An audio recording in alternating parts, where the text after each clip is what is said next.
What's up, everyone? Today I'm going to be talking about the 5 things I believe everyone should know before becoming a nurse. If you don't know, I'm a new graduate nurse working on an oncology floor, and I have been for about 10 months.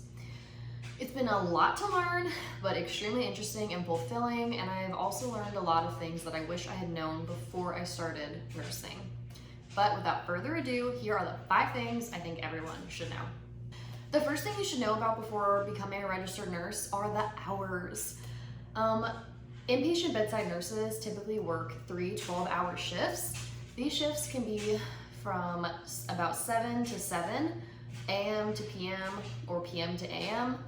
New nurses typically rotate their shifts from days and nights, but if you have a little bit more experience, then you can usually choose to work all days or all nights, or you can even choose to keep rotating.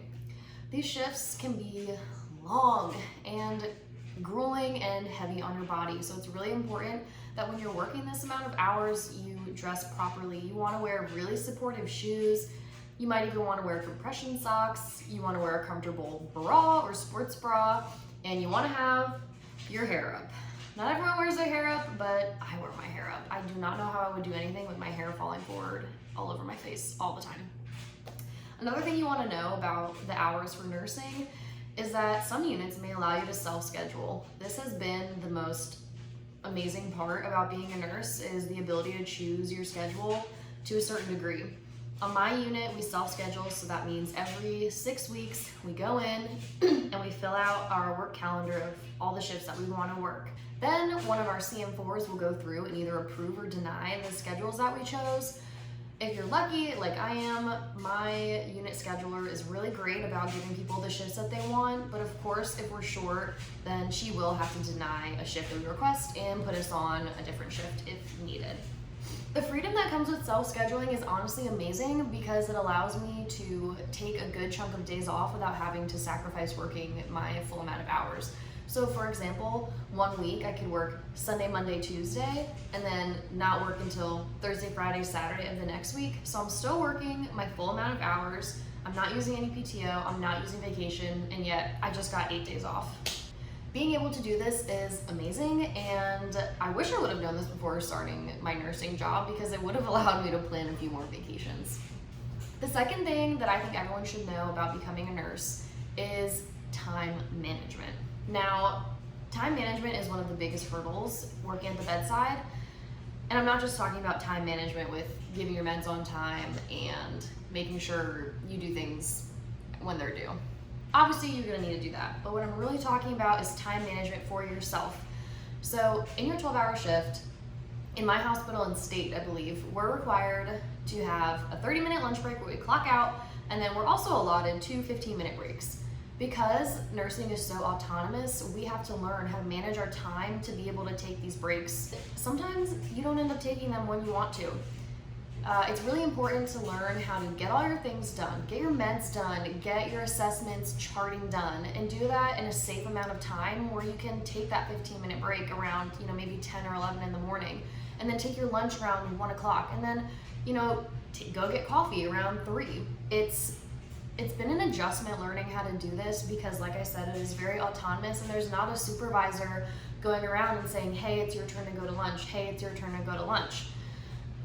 So the time management is super important for your self-care, for your mental health, to make sure that you're taking those breaks because you need to have time to veg out, even if it's just for 15 minutes, and kind of rein your mind back in and give yourself a second to eat a snack, go to the bathroom, drink water, watch a YouTube video, literally talk to your coworkers, whatever you need to do. It's so important to make sure that you have the time management so that you can get those breaks and prevent yourself from getting burnt out from working and having too much stress and not taking care of yourself.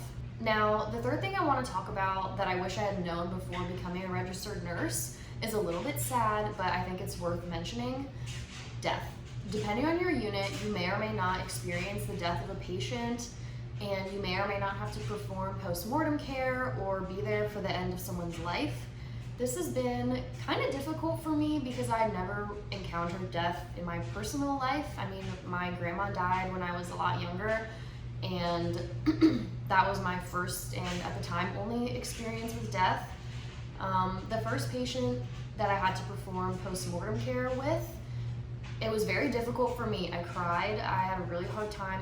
I really struggled. I ended up going down to the chapel of my hospital and taking a few moments to regroup and really think about what was going on.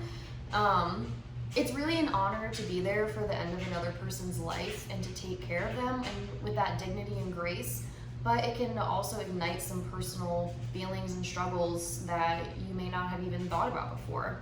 So I do think it's important to note that you could encounter death while you're working as a registered nurse, and I think it's also important that before you come across it, you really take the time to kind of think about your feelings on it and maybe find support with your friends, with your faith, with whatever makes you feel better. I know my coworkers are so supportive.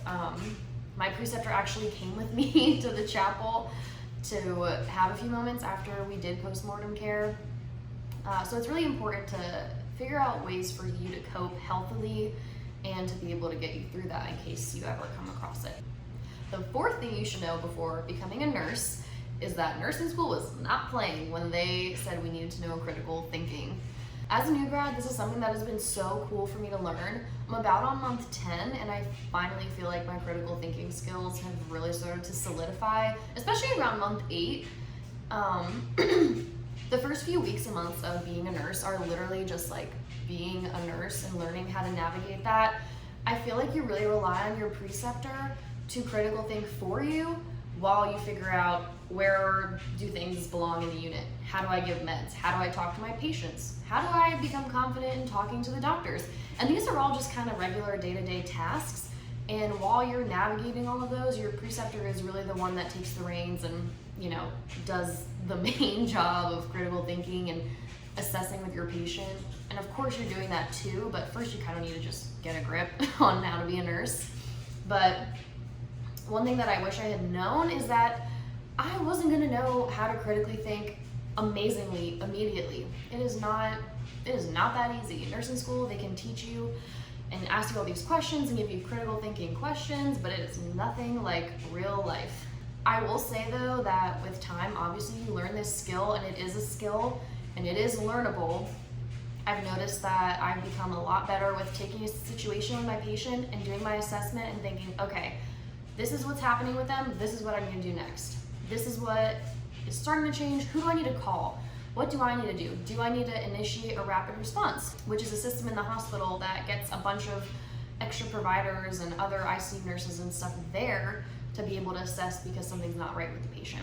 Like I said, I'm still learning and I am not in no way saying that I'm a veteran nurse that just has the most amazing critical thinking skills, but it is a good feeling to know that around month 8 and continuing on, I have been able to feel more confident in my critical thinking and not constantly second guess myself and need to go ask someone before I make any decision.